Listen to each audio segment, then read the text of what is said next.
구독자 여러분, 새해 복 많이 받으세요. 오늘은 효성에 관한 재미있는 이야기 4편을 모은 오디오북입니다. 구독과 좋아요 그리고 알람 설정 부탁드립니다. 첫 번째 꼭지. 술 잘 먹는 효자와 술 못 먹는 불효자 이야기입니다. 옛날 어느 마을에 술을 잘 먹는 사람과 술을 못 먹는 사람이 살았다. 그런데 술 잘 먹는 사람은 효자라고 소문이 나고 술 못 먹는 사람은 불효자라고 소문이 났다. 술 잘 먹는 사람은 장에 가면 여러 사람이 보는 데서 어머니 드린다고 좋은 반찬을 사곤 하였다. 이를 본 마을 사람들은 저 사람은 술은 좀 많이 먹지만 자기 어머니 드린다고 맛있는 반찬을 꼭 사는 걸 보면 참 효자야. 하고 칭찬하였다. 그러나 동네 사람들은 술 못 먹는 사람이 돈이 있어도 반찬 꾸러미 하나 사서 집에 가는 것을 보지 못했으므로 천하의 고약한 놈이라고 생각했다. 어느 날 술 잘 먹는 사람이 좋은 반찬 한 꾸러미를 사서 술이 거나하게 취해서 집으로 돌아가고 있었다. 집으로 돌아가는 길에 친구들을 만나자 이 사람은 야, 이거 우리 어머니 드리려고 샀는데 집에 가져갈 것 없이 여기서 볶아 먹자. 하고는 다 먹어버리고 집에는 빈손으로 갔다. 술 못 먹는 사람은 해가 지고 장이 끝날 무렵이 되어서야 자기 어머니가 좋아하시는 것을 사서는 안주머니에 넣어서 집으로 가곤 하였다. 집에 가서는 아이들이 모두 잠든 후에 어머니 혼자 쓸쓸하게 계신 방에 들어가서 장에서 사온 것을 꺼내어 어머니께 드렸다. 그는 이렇게 소문나지 않게 효자 노릇을 하였다. 두 번째 꼭지. 떼약볕에서 글을 읽는 아이 이야기입니다. 옛날에 어떤 붓장수가 붓을 짊어지고 현풍곽씨가 모여 사는 동네에 들어갔다. 그 마을에는 서당이 있어 아이들이 툇마루에 앉아 글을 읽고 있었다. 그런데 자그마한 소년 하나가 햇볕이 뜨거운 떼약볕에 앉아서 땀 흘리며 글을 읽고 있었다. 아니, 저 아이는 왜 시원한 마루 위에서 글을 읽지 않고 햇볕이 쨍쨍 내리쬐는 마당에 앉아 땀을 흘리며 글을 읽을까? 참으로 이상한 일이로다. 이렇게 생각하며 소년에게 다가가 물었다. 얘야, 내 성이 무엇이냐? 네, 이 앞마을에 사는 곽가입니다. 몇 살이냐? 7살입니다. 너는 왜 다른 아이들처럼 시원한 마루에서 글을 읽지 않고 볕이 내리쬐는 곳에서 땀을 흘리며 책을 읽고 있느냐? 우리 집 형편이 무척 어렵습니다. 그래서 우리 아버지가 남의 집에 가서 폰파리를 하여 저를 가르치십니다. 아버지가 남의 집에 가서 땀을 줄줄 흘리시며 일하여 받은 돈으로 저에게 책과 붓과 먹과 종이를 사주십니다. 아버지는 떼약볕에서 논을 메고 밭을 메며 땀 흘리시는데 저는 시원한 데 앉아서 글을 읽기가 죄송스럽습니다. 그래서 아버지를 생각하며 열심히 공부하려고 떼약볕에서 글을 읽고 있는 것입니다. 이 말을 들은 붓장수는 그 아이의 갸륵한 마음을 칭찬하고 열심히 공부하여 훌륭한 사람이 되라고 하면서 그 아이에게 좋은 붓을 선물로 주었다. 그 아이는 자라서 훌륭한 사람이 되었다고 한다. 세 번째 꼭지. 효자상을 타려다가 곤장 맞은 사람 이야기입니다. 옛날에 임금님이 민심을 살피기 위해 평복을 입고 대궐을 나와 밀행하였다. 지금은 대통령 사진이 있고 텔레비전이 있어서 대통령의 얼굴을 다 알지만 그때는 사진도 없었으므로 비밀리에 순행하면 알아보는 사람이 거의 없었다. 동지섣달에 임금님이 지방을 순행하는데 어떤 사람이 냇가에 얼음을 깨더니 발을 뻗고서 물로 들어갔다. 이상하게 생각한 임금님이 물었다. 당신 얼음을 깨고 들어가 무엇 하는 거요? 어머님이 물고기를 잡숫고 싶다고 해서 물고기를 잡으러 나왔습니다. 지금이야 장화라도 있지만 옛날에는 옷을 걷어 올리고 맨발로 들어가서 고기를 잡았다. 어머니를 모시려고 그러는 거요. 예, 그렇습니다. 임금님은 그 사람의 집을 물어서 알아두고 다른 곳을 다녀본 뒤에 그 사람의 집을 찾아갔다. 가서 보니 그의 어머니는 앞을 못 보는 분이었다. 그 사람은 냇가에서 잡은 물고기를 지져서는 어머니의 숟갈에 떠놓아드리면서 잡수시라고 하였다. 이를 본 임금님은 그 사람의 지극한 효성에 크게 감동했다. 임금님은 대궐로 돌아와 그 사람에게 큰 상을 내리게 하였다. 그의 이웃에 불효자라고 소문난 사람이 한 사람 살았는데 효자상을 타고 싶어 했다. 그 사람이 그를 찾아와서 물었다. 자네 어떻게 효자상을 탔나? 그건 말이야. 내가 얼마 전에 얼음을 깨고 물고기 잡는데 지나가는 양반이 보고서 뭐 하냐고 묻기에 어머님이 물고기를 잡숫고 싶다고 해서 잡으러 나왔습니다. 하였지. 그랬더니 그 양반이 저녁 때 우리 집에 오셔서 그 물고기를 졸여서 어머니께 드리는 것까지 보시고 가셨어. 아마 그 양반이 효자상을 내린 것일 거야. 그래? 나도 우리 부모에게 그렇게 해야겠다. 그 이웃 사람이 냇가에 나가서 얼음을 깨고 있는데 그때 마침 임금님이 또 순행을 나오셨다. 임금님은 먼저 사람처럼 얼음을 깨는 것을 보고 착한 사람이구나. 생각하고 뭐 하려고 그렇게 하느냐고 물었다. 그 이웃 사람은 어머님을 모시고 있는데 어머니께서 잡숫고 싶다고 해서 물고기를 잡는다고 하였다. 그 사람이 물고기를 잡아서 집으로 갈 때 임금님이 따라가 보았다. 가서 보니 그 사람의 어머니는 앞을 못 보는 사람이 아니었다. 그 사람이 자기 어머니 숟갈에 물고기를 올려드리니 그 어머니가 말했다. 내가 어떤 일이냐? 그전에는 고기를 사다 먹으면 뼈만 주고 살은 안 주더니 오늘은 별일이로구나. 이 말을 들은 임금님은 대궐로 돌아와 그 고을 원님에게 연락하여 그 사람에게 벌을 주라고 하였다. 효자상을 타려던 그 사람은 원님한테 불려가서는 곤장을 엄청 맞았다. 네 번째 꼭지, 친아들과 수양아들의 효성 이야기입니다. 옛날에 어떤 사람이 아들 삼형제를 두었는데 재산이 넉넉하였다.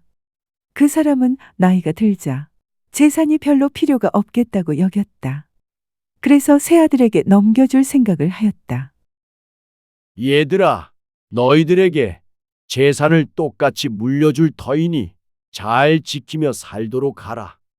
고한 뒤에 300석지기 논밭을 아들 삼형제에게 100석씩 똑같이 나누어 주었다. 그런데 재산을 모두 나누어 주고 나니 정작 노인자기에 용돈조차 없었다. 자식들이 아버지, 용돈 쓰시오. 하고 주어야 하는데 어떻게 된 건지 입을 싹 닫고는 한 아들도 용돈을 주지 않았다. 큰아들의 집에 몇 해 있어도 아들이나 며느리나 아버지한테 하는 짓이 아주 무관심하였다. 가만히 생각하니 기가 막혔다. 이놈이 이렇구나. 이제 큰 자식한테 그만 있고 둘째네 집에 가 있어야겠다. 하고 둘째 자식한테 갔다. 다 같이 나누어 주었으니 거기는 괜찮겠지 싶었다. 둘째에게 가니 가던 날은 잘해주었다. 술에 진수성찬에 대접이 훌륭했다. 며칠 지났는데 그 둘째 아들이 어디를 가면서 자기 아내한테 하는 말이 아버님이 여기 계시면 몇 달이나 계시겠는가? 며칠이지. 그러니 계실 동안 잘 봉양하오. 하는 것이었다. 이 말을 듣고 생각하니 화가 났다. 이 녀석은 며칠 만에 내가 갈 것으로 생각하고 있는 것이 아닌가? 아하, 이놈도 이렇구나. 내가 갈 것으로 여기는데 여기 오래 있으면 되겠는가? 막내한테 가봐야겠다. 노인이 보따리를 들고 나서니 둘째 아들이 말했다. 아버님, 어딜 가시려고 그러세요? 셋째 놈에게 가서 쉬련다. 그러세요. 안녕히 가세요. 둘째는 빈말로라도 더 있으란 말은 하지 않았다. 좀 생각이 있는 자식 같으면 아버님 어디 가면 별 수 있어요? 제 집에 계시지요. 자식 낳아서 좋다는 게 뭡니까? 큰형님한테 가서 계시다가 돌아가셔도 좋지만 저한테 계시다가 돌아가시면 어떻습니까? 저는 자식 아닙니까? 라고 말을 해야 할 터인데 잘 가라고 하니 보따리를 짊어지고 나오는 발걸음이 무겁기만 하였다. 큰 자식이 형편없어서 둘째 자식은 좀 나을까 싶어왔건만 그놈도 마찬가지였다. 셋째 놈은 어떤가 하고 문 앞에 떡 들어서니 셋째와 며느리가 나와서 아이고, 아버님 오셨습니까? 하며 아주 반갑게 인사를 하였다. 그래, 너희들 잘 있었느냐? 고하며 들어가 앉았는데 셋째가 자기 아내에게 말했다. 거 반찬 좀 사다 해드려요. 아버님이 며칠이나 계시겠소. 오늘 내일 있다가 가실 테지. 하는 것이었다. 둘째 자식은 며칠을 얘기하는데 이놈은 아비가 하룻밤만 자고 갈 것이라는 생각을 하는 것이었다. 노인은 신세 한탄이 절로 나왔다. 내가 괜히 재산을 다 나누어 주었구나. 내가 죽은 뒤에 상속되도록 놔둘 것을 미리 나누어 주었더니 내 권리는 하나도 없고 이제 저놈들 밥을 얻어먹어야 하니 분해 죽겠구나. 노인은 홀로 앉아 신세 한탄하다가 내가 나가서 얻어먹더라도 내 힘으로 얻어먹어야지. 아들들하고 있어서는 아니 되겠다. 생각하고는 보따리를 싸 짊어지고 나섰다. 정처 없이 가다가 날이 저물었으므로 노인은 불이 반짝반짝하는 큼직한 동네를 찾아갔다. 이 집으로 갈까 저 집으로 갈까 하다가 좀 넉넉한 집에 가야 마음 편히 얻어먹겠다 싶어 소슬대문에 근사한 집을 골라 찾아가서 이리 오너라. 하고 불렀다. 그러자 한 젊은 청년이 나와서 물었다. 누구 찾으십니까? 누구를 찾는 게 아니라 내가 길을 가다가 날이 저물어 하룻밤 신세 지려고 하는데 어떤가? 예, 그러시죠. 좀 누추하지만 사랑으로 드시지요. 노인이 사랑마루에 올라서니까 이 청년은 안으로 들어가 영창문 잠근 것을 다 열어놓고 들어오라고 하였다. 사랑에 들어가니 방석을 내어놓으며 앉으라고 하였다. 인사를 나눈 뒤에 노인이 그 주인 청년에게 물었다. 그래, 청년은 부친이 계신가? 안 계십니다. 어디 가셨는가? 어딜 가신 것이 아니라 제가 일찍이 부모님을 여의었습니다. 그거 참 딱하게 되었구먼. 그래, 몇 형제나 되는가? 예, 저 혼자이옵니다. 혼자인데 어떻게 이런 큰 집에서 살고 있나? 예, 그저 농사 짓고 있습니다. 이렇게 이야기하고 있는데 저녁상이 진수성찬으로 나왔다. 집안의 규범이 기가 막히는구나. 안부인네가 이렇게 조석을 잘 차려 나올 때는 주인이 들어가서 잘 차려 내오라는 말이 먼저 있어야 했을 텐데 나하고 이야기하느라고 주인은 안에 들어갈 틈도 없었는데 손님이 온 줄 알고 이렇게 차려내는 것을 보니 대단한 가정 범절이로구나. 하고 생각하며 저녁을 먹었다. 저녁을 먹은 뒤에 혼자 아랫목에 누워 있는데 주인 청년이 손님 대접하느라고 사랑에 나왔다. 노인어른께서는 어디 사십니까? 아무데에 살고 있소이다. 나이 차이가 크게 나긴 하지만 하도 예의범절이 발라서 아까처럼 말을 놓을 수가 없었다. 자제분은 몇 분이나 되십니까? 나는 자식도 없고 나 혼자 몸이라오. 혼자시면 어떻게 생활하십니까? 동가식 서가숙하며 얻어먹고 다니지요. 자식 없는 늙은이가 별 수 있나요? 그러십니까? 그러면 다른 데 가실 것 없이 여기 계시지요. 거처가 좀 불편하시더라도 다른 데 가시지 마시고 제 집에 계셔요. 아니 청년, 당신 집에 눌러 살면 이 늙은이를 어떡할 작정이요? 기운도 없고 무슨 소리를 할 줄 아는 것도 아니고 늙어 무용지물인데 밥이나 축내고 빨랫감만 늘릴 뿐이지. 아이고 어르신, 그것이 무슨 상관입니까? 그저 저는 아직 젊은 사람이고 노인장은 가난한 형편이니 제 집에 계시면 제가 아버지로 모시려고 그럽니다. 일찍이 부모를 여의어 아버지 소리를 할 데가 없습니다. 그러니 어르신을 아버지로 모시면서 조석 범절이라든지 여러 가지를 배우렵니다. 그리하여 노인은 그 청년과 부자지간에 의를 맺고 그 집에 있게 되었다.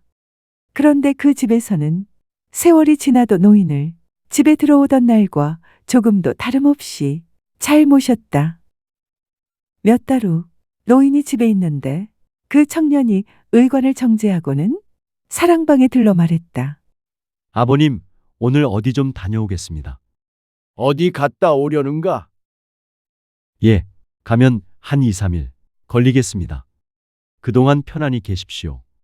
모든 것은 제 가솔한테 맡기고 가니 그저 안심하고 계세요. 그럼 잘 다녀오너라. 노인은 젊은이의 마음 씀씀이 얼마나 고마운지 몰랐다. 수양 아들이 나가는 모습을 지켜보고 있으니 아들이 가다가 돌아서더니 자기 아내를 불렀다. 여보, 왜 그러세요? 내가 며칠 집을 비울 텐데 사랑방 윗목을 보니까 연기가 나던데 아마 쥐가 구멍을 뚫은 모양이야. 그 구멍으로 연기가 자꾸 나면 아버님이 싫어하실 거야. 내가 바빠서 그러니 그 구멍을 좀 막아줘. 이 말을 들은 노인은 친자식도 그리 못할 텐데 우연히 만난 늙은이를 앉혀놓고서 깍듯이 대접하고 저런 부탁을 하고 가니 정말 기가 막힌 일이로구나. 하고 생각하며 마음 깊이 감사하였다. 이튿날 아침 설거지를 한 뒤에 며느리가 뭘 찾느라고 왔다 갔다 돌아다녔다. 이를 본 노인이 물었다. 무얼 그리 찾느냐? 호미를 광에다 걸었는데 어디 가고 없어서 찾습니다. 그건 무얼 하려고? 뭘 좀 하려고 그럽니다. 그러더니 호미를 찾아서 삼태기를 들고 나가는 것이었다. 뭐하러 나가느냐? 아비가 출타하면서 저한테 부탁한 일이 있어서요. 무엇을 부탁해? 저기 아버님 주무시는 방 윗목에 쥐들이 구멍을 뚫어 놓았다며 바빠서 못 때우고 가니 저에게 그걸 때우라고 하였어요. 아비 오기 전에 얼른 때워야지요. 그때는 동지섣달 추운 때라 땅이 다 얼어 있었다. 노인은 쫓아나가서 삼태기하고 호미를 뺏었다. 그럴 것 없다. 내가 어디 가서 이 엄동설 안에 흙을 파겠느냐? 내가 파오마. 아니에요. 진흙 구덩이가 저쪽에 있는데 그 진흙을 파오면 돼요. 염려하지 마라. 내가 파올 테니 한 움큼 파면 되냐? 내가 갈 게 뭐 있느냐? 내가 가서 파오마.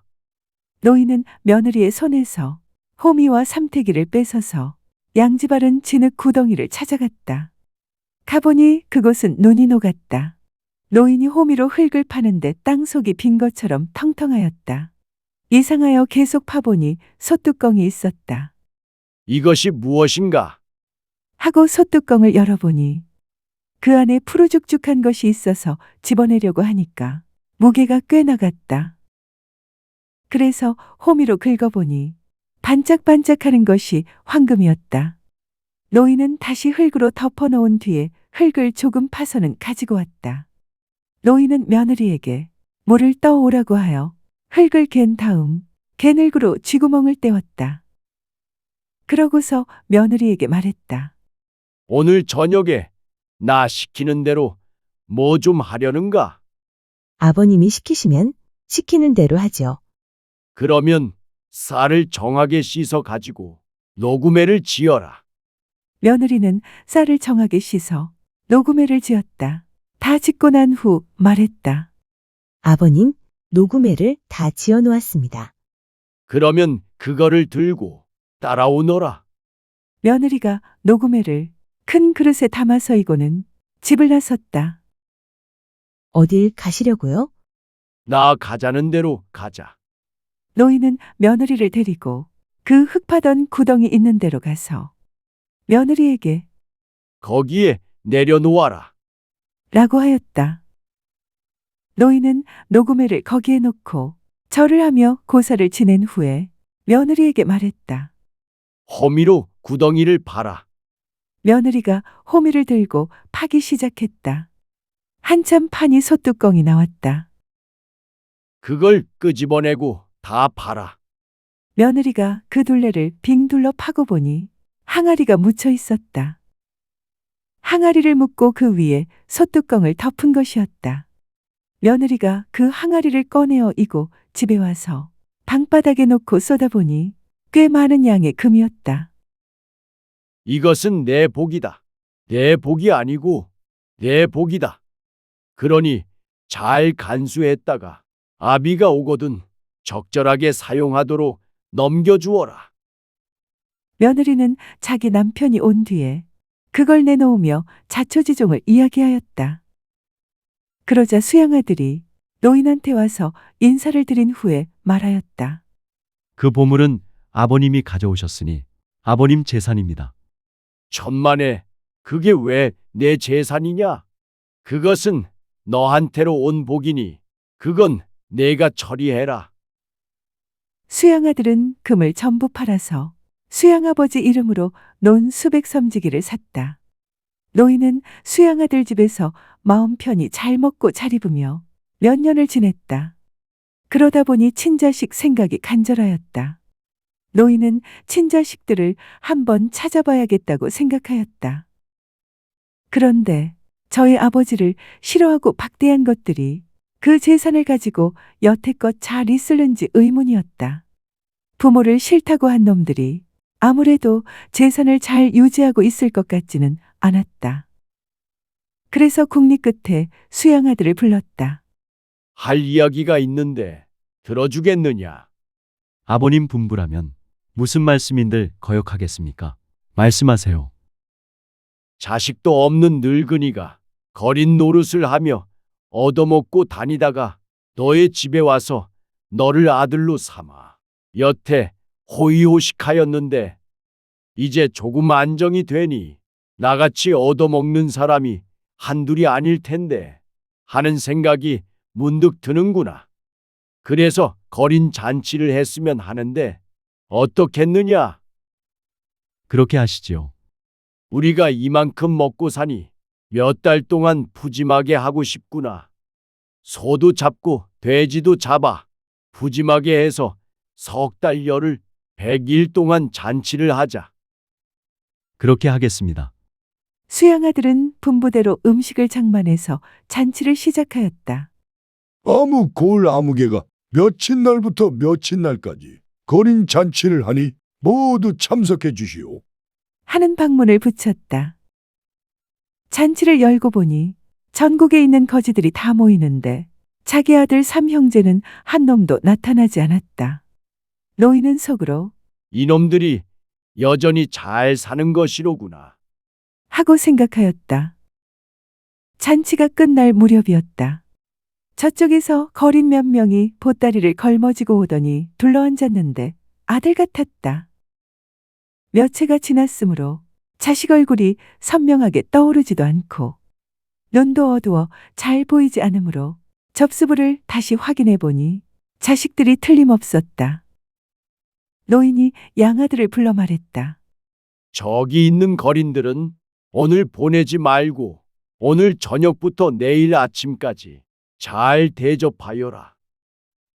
예, 그리하겠습니다.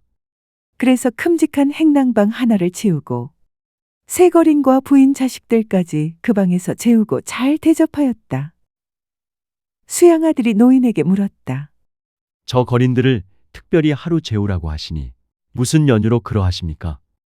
그럴 일이 있으니 아무 말도 말게. 다음에 이야기하겠네. 밤이 깊어진 뒤에 노인이 양아들을 불렀다. 너한테 기니 할 말이 있는데 들어주겠느냐? 예, 무슨 말씀이든지 듣겠습니다. 내가 원래 자식이 없는 것이 아니었다. 아들 삼형제가 있었는데 하며 노인은 저간의 상황을 이야기했다. 이야기를 다 듣고 양아들이 말했다. 세상에 이런 사람도 있고 저런 사람도 있다지만 자식이 하나 둘이 아니고 셋이나 되는데 아드님들이 모두 아버지한테 너무했습니다. 하지만 아버님께도 잘못이 큽니다. 한 사람당 100석지기씩 나누어 주었는데 그걸 다 털어먹고 거린이 되어온 것이 아닙니까? 그렇지. 제 부모 싫다고 모시기를 꺼리는 놈들이 잘될 이치가 있겠는가? 그러니 내가 그놈들이 어떻게 되었나 궁금해서 100일 잔치를 하자고 한 것이다. 잘 살 것 같으면 안 찾아올 테고 못 살면 거지가 되어 헤매다가 찾아올 줄 알고서 말이다. 참, 내 뜻과 같이 되어서 들어왔구나. 그들이 불쌍하니 하는 수 없이 여기서 먹고 자게 해야겠구나. 자식도 자식이지만 어린 손자들이 이런 겨울에 돌아다니는 걸 보니 눈물이 나는구나. 아버님 말씀이 지당합니다. 옛날 어른들이 10손가락 깨물어 안 아픈 손가락이 어디 있느냐 라고 했지요. 부모로서 자식 생각 안 하는 사람이 누가 있겠습니까? 지당한 말씀입니다. 아무 염려하지 마십시오.